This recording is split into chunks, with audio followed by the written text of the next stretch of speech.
Hello and welcome to the 23rd episode of IIMB Podcast, brought to you by Communication Cell and Student Media Cell of IIM Bangalore.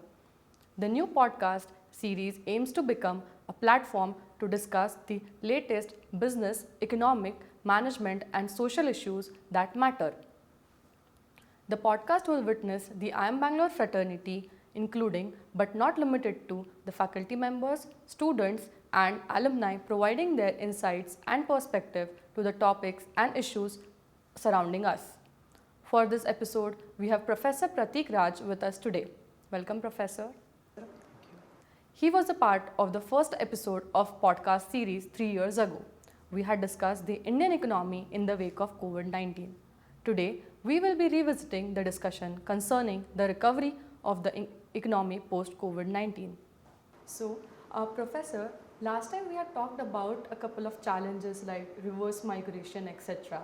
So, and the economy was dealing with that.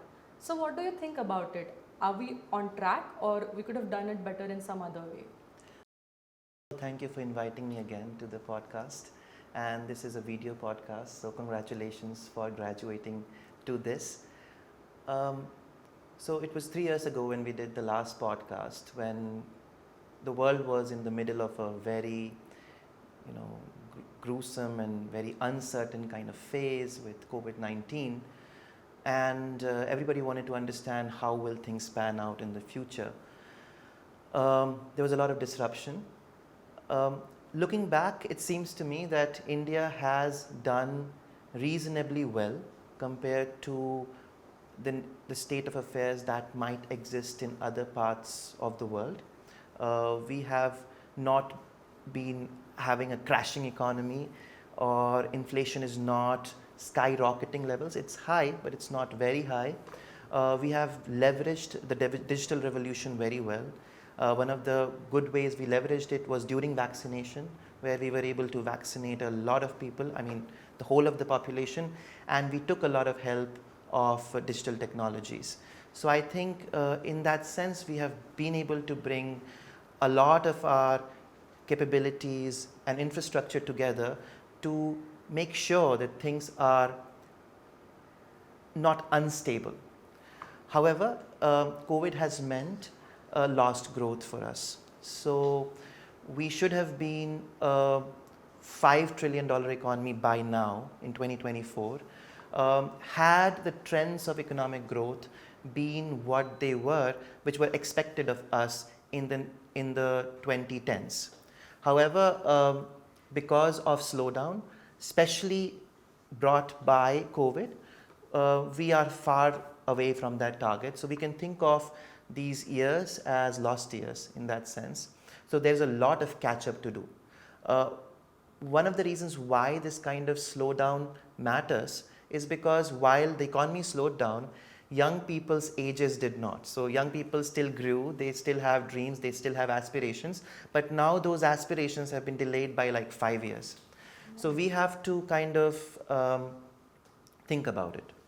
There's also a question of what kind of matrices we look at to assess the nature of our economy. If we look at the stock market, we are doing pretty well, but stock markets can go up and down, and they eventually would align with the fundamentals of the country, and so we cannot rely on that very much.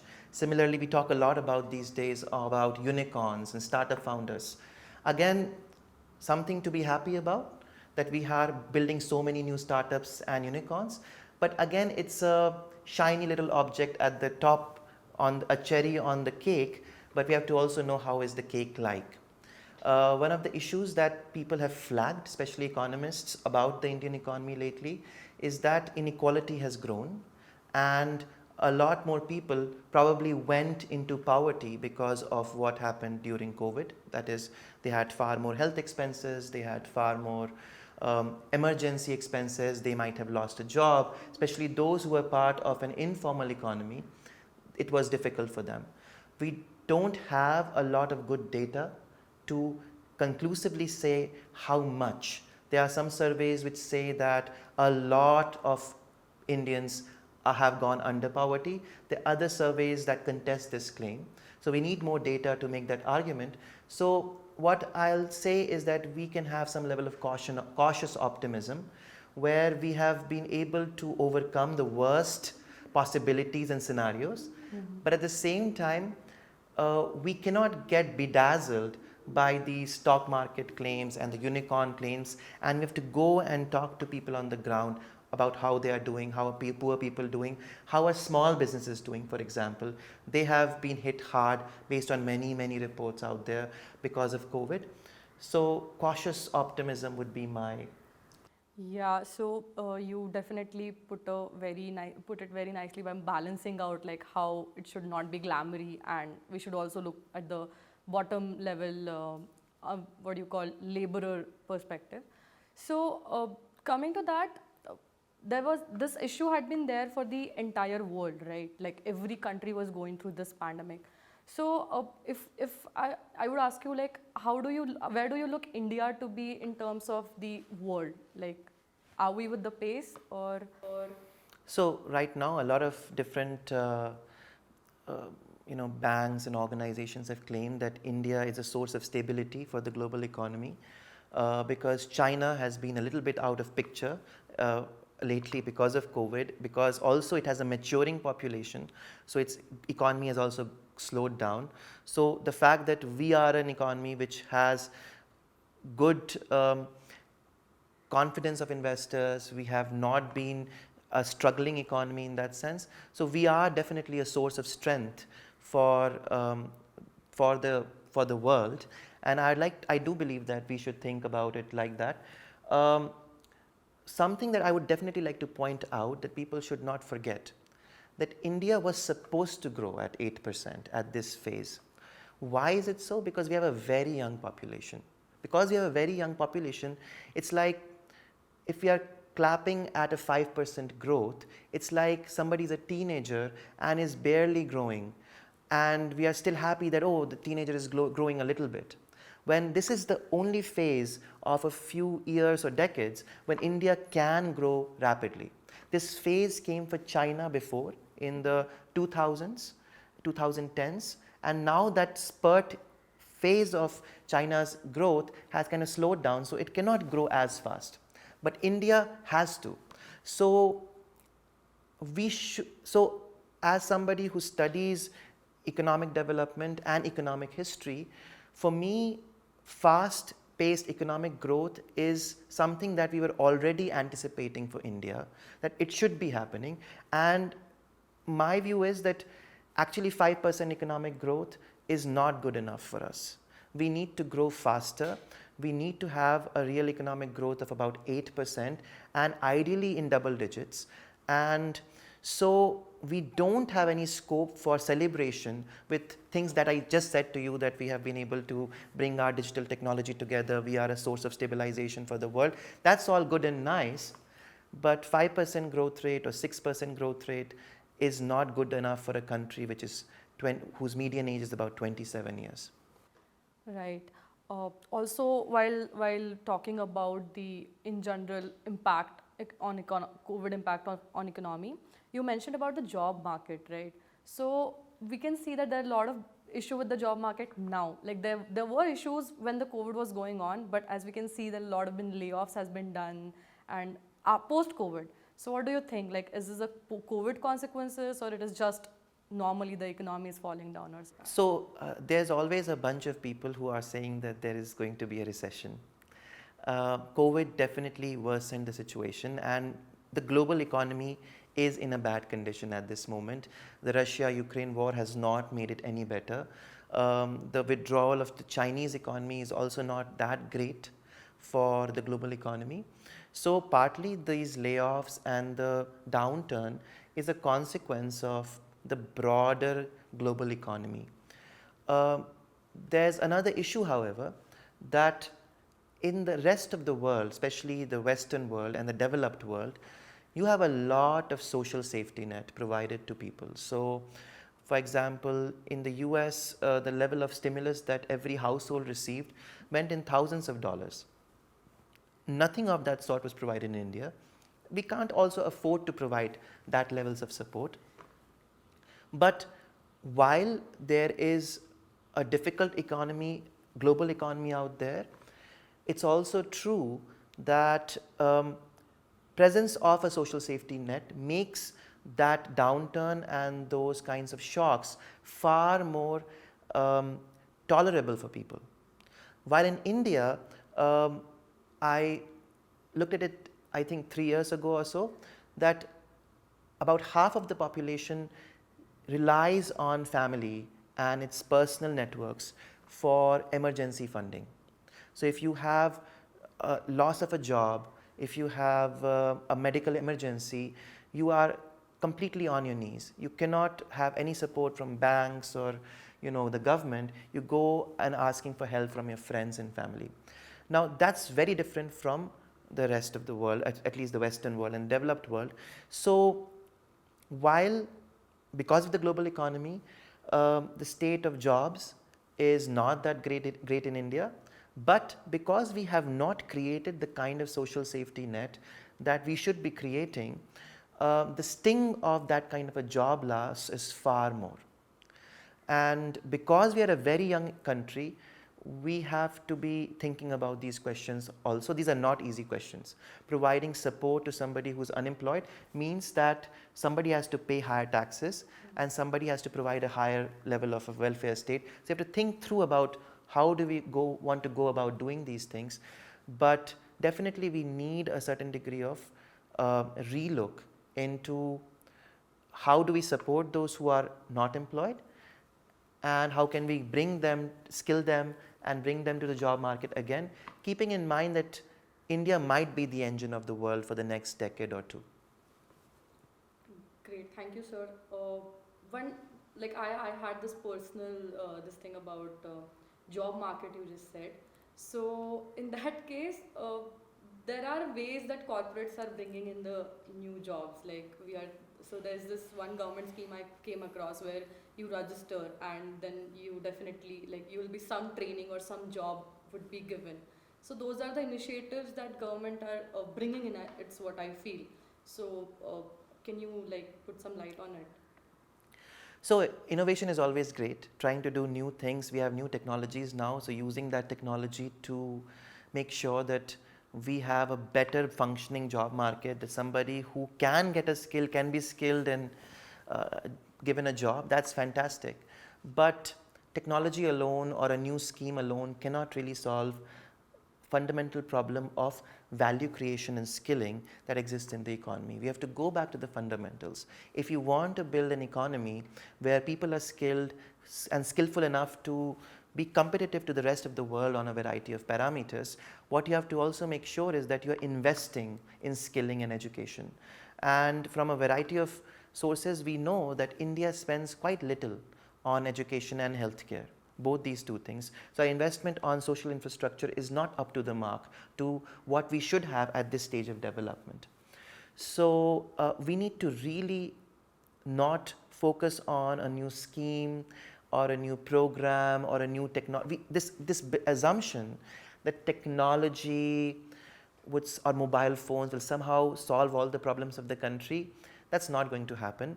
Yes, they can aid in, just like, just because a business school gets built, which is using the newest technologies of the world, it will not become IIM Bangalore because of it.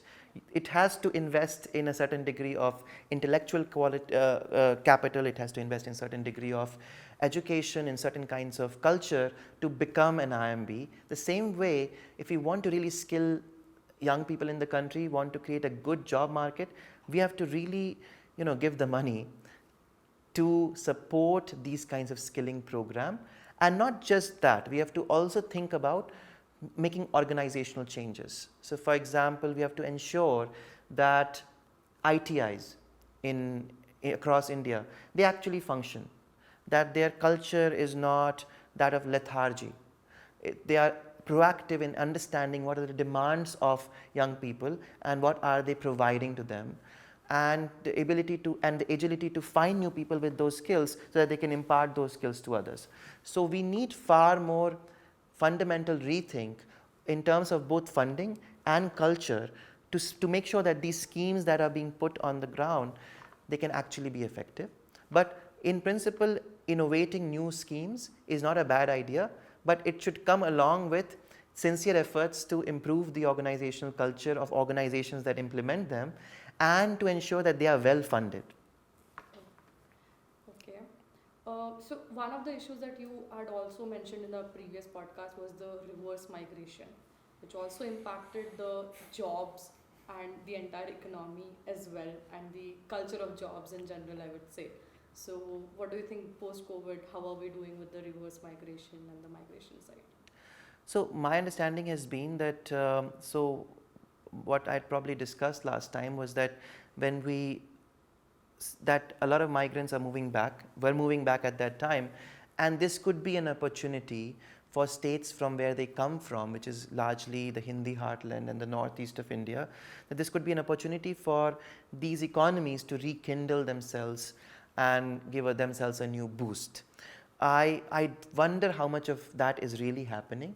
What seems to me is business as usual, that the engine of growth continues to be South India and West India, and those migrants who left for back for home, they have mostly returned back, and some are probably not part of the workforce because they are looking for some other opportunities, or they are back to agriculture, for example.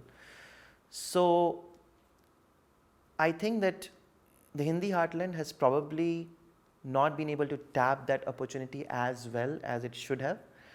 So that would be my view, that we understood the value of migrant workers as a consequence of this, of COVID, when they had to go back and they returned back. So we understood that a lot of the economy in any part of the country is supported by migrant workers, and we have to create some sort of a welfare scheme or program for them. Otherwise, let's say a migrant worker from Bihar comes to Bangalore, they are not represented by anyone. They have their voter lists in Bihar, but they are spending a lot of their time over here, and they are living in these small shanties, and which in some sense leads to lower wages to them, which also means more efficient kind of operations of all these kinds of gig economy, etc. However, or construction economy. However, we have to think through about the question that if an Indian moves to any other part of India, how are we going to make sure that they are well supported? And any part of the country which would do this job well would attract good skilled migrants, and migrants who want to do well in their life, and that would really help their economy as well. So it's in the interest of the economies to support migrants in some way or the other, create some norms that their employers provide them with a higher degree of support than they usually have. The reverse migration bit probably did not work out because you need to bring in a lot of things together. You need to bring investors together. You need to provide some skilling program together. You have to ensure that there are proper living arrangements for these migrants, and you need skilled migrants also for an economy to start working. So it was a small window of opportunity which did not happen, but still I think we have time left where the Hindi heartland can come together and basically ensure that people who would go elsewhere looking for jobs, they can be retained. So, with this, I understand we majorly talked about the migrant workers, like the workforce, like as you rightly mentioned, Bihar and all those part of India. But as my understanding goes, in India, migration also happens in the skilled and the organized sector as well, like for say IT jobs and everywhere. And you also mentioned that these migrants have returned back to their jobs, or basically reverse migration has turned into migration now.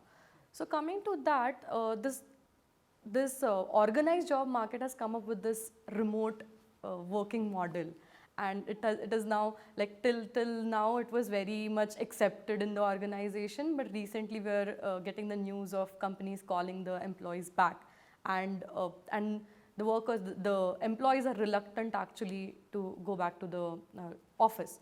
So what do you think? Does that help, like the work from home model help us, or what are your thoughts about it? I follow some research on work from home, and it seems to be sometimes, mostly I see positive things about work from home and the consequences of work from home. Sometimes I see some negative research on it. Um, it seems to me that this is also a generational question, that bosses are people in their 40s, 50s, 60s. They are accustomed to a certain kind of lifestyle where work and home should be separate. In contrast, young generation may not, around the world, may not view things that way. So this could be partly just that once your generation becomes bosses, they would rather like to have a home workstation and work from there and implement those policies. And whenever required, you can have a meeting, at a workplace. It's also about infrastructure. Let's say if a company had bought an office space, and had spent a lot of money for it, they have to use it. Right. So sometimes maybe that could be one of the reasons why they are doing it. So, but in the future, probably we will have systems where even huge companies will lease out temporarily office rooms to do meetings and then leave. So there will be separate office spaces which will be subscription based, something of that kind. So we will have new business models to support this kind of work from home culture. But it's a cultural issue also. It's also an issue of, so there are other issues that also were brought up as part of during COVID. So a lot of people, I remember, they started to talk about, if productivity is so important, is it so important to be this productive all the time? Like, because I think once upon a time, the idea was one should be very efficient and one should be very productive at all time at the cost of their mental health or work-life balance. And COVID gave people a kind of reflection that there are many things to life. You can travel, you can do a lot of things, and being hyper productive may not be the only most important goal in life. Now, a generation of people may not be thinking like this. Mm-hmm. Even entire countries of people may not be thinking like this, but there are movements in Europe of 4-day weeks, right? Work weeks. So, and they value taking vacation. They want their employees to not work more than 5 o'clock. Otherwise, they will reprimand you for a consequence. So I think younger generation would have to decide what kind of work culture they want for themselves, and it would be a collective decision. But I think Indians and Indian youngsters have an important role to play, because work culture in India is not that good. And because work culture in India is not that good, the idea is that people should be squeezed for every hour and every minute that they can. And if collectively those who are going to join the workforce sooner, and people like you will be managers in schools, so you will be deciding how many hours to work and how much work you want, because you will be the one responsible for efficiency and productivity. So you have to think about these questions, and MBAs, young graduates have to decide this, what kind of culture they want. They want balance or they want efficiency and productivity, keeping in mind that I think Indians are overworked compared to other countries. So there's little, I don't agree to the one of your points here that you said that after a point, like, this is the culture that we have to build. So one thing, so I worked basically in both of the period, like work from office as well as work from home. And the way I learned, the things I learned settling in within the office was, I feel it was very important to learn a lot of things. So when we are talking about productivity, and that at the end of the day adds to the economy of the company, because that's how the job market and everything impacts the economy. So if an entire generation after a point of time just believes in work from home, so won't we be compromising on that value? I don't think that we can ever have a complete work from home culture, because there's a value of tacit learning that you cannot work. So for example, if you think about online classes that everybody had, nobody has a very fond memory of it, right? There's a value in informal interaction, socialization, being in a classroom, sharing a space. So it will never be the case that we will be moving to a world where everything is Zoom call and there's nothing more than that. So I think what we have to do is we have to probably create a balance that you don't have to be at workplace if you don't have to be. Just for merely for sitting there, you shouldn't be there. But it should be a place which you probably want to go to and where you can learn new things. So the idea is that it gives us an opportunity to reimagine both a workplace as well as a home of what it is and how it implies. Because, for example, now I see that builders have started to change the way they are building residential housing, where they're providing these kinds of office spaces in those areas. So this is a shift that's probably going to happen, where we are not going to move from this extreme to the other extreme, because as you point out, it's very important to do tacit learning. There's also the other issue that there's still a debate whether, for example, for women, work at home is a good or a bad thing. For some, it's liberating that now you don't have to be at work all the time, so they can come back and, do other things. While for others, it's a kind of a prison that they have to do everything and they can't go out. So, and I think that's what I meant when I said that, that younger generations have to decide what they want and how much of it they want, and a new equilibrium will probably be built.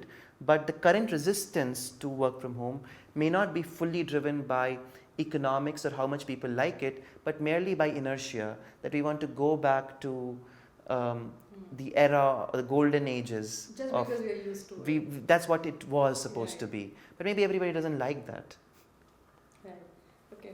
So, Professor, coming towards the end of the podcast, one last question.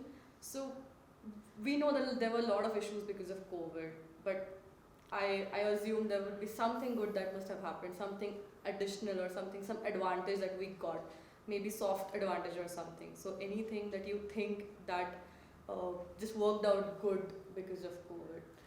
For India, for young people, for the maybe, world? No, for people of India, I would say. I think that Indians probably learned the value of nature post-COVID a little bit more, because they were not going towards the downtown. A lot of them were going outside of the town. So this possibly could lead to decongestion of cities, where people start to value nature, greenery, hiking, trekking, staying away from concrete jungles and moving to real jungles, water, etc. I think that could be a positive. I have no data or statistics to know how many people have actually started to value it. But to me, when I moved to India after my PhD, I never thought that so many Indians would be so interested in nature and adventure sports, etc. And I can see this new emerging trend of these wanderlust people, and this is kind of an emerging culture. And I think that's a good culture, because it is pushing us towards a more balanced way of looking at the world. It also would ideally lead to more awareness for the environment. It would also mean healthier people, which would mean that our economy would have lesser pressures of healthcare. And more generally, I think that it would also benefit remote economies. So an urban growth, a very urban-centric growth, means that you're only focusing on the city and ignoring the rest. But now if, say, you are going to a more remote part of Karnataka for a trek or something, you're creating new jobs. So in that sense, this wanderlust culture, which probably emerged as a consequence or got a push because of COVID, was probably a good thing. Right. Thank you, sir. Thank you, Professor, for your time. And we hope you got something out of this podcast. And we'll come back with more such interesting topics. Stay tuned until the next episode. Thank you.